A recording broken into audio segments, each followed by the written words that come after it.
In the Gospel of Luke, chapter 18, there's the story of the rich man. He's come to Christ and he says, "What must I do to inherit the kingdom?"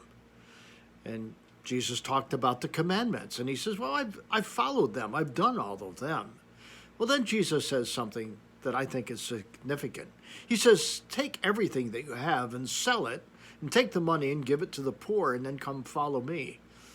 The rich man walked away from that encounter with Christ because, well, he couldn't give up what he had. I thought about that and I thought, how many of us identify with that rich person?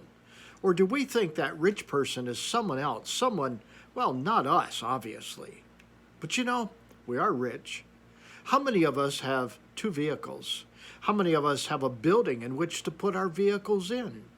This morning, as I was putting on my shirt, I was looking in my closet as to what I have, and I chuckled because I've got a lot of stuff. In fact, if I were to walk through my whole house, I have a lot of stuff. And getting stuff is easy. We have things.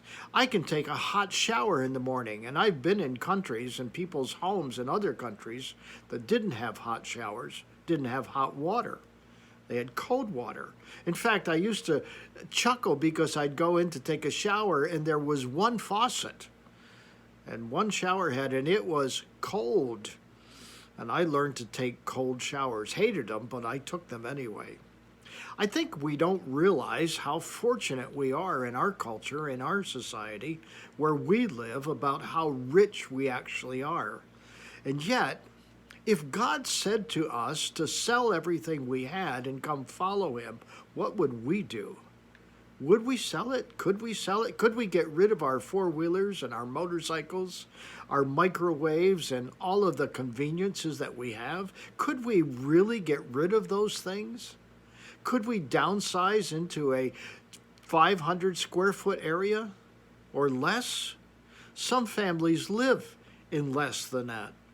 Again, I think of a family's home that I was in another country.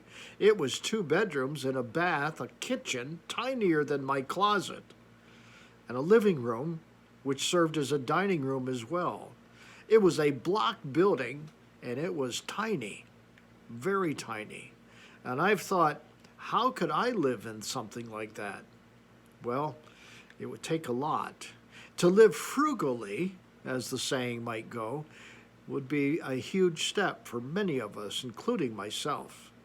The question I want to ask you and leave you with this morning is, how rich are you? And do you realize that this story about the rich man could be you?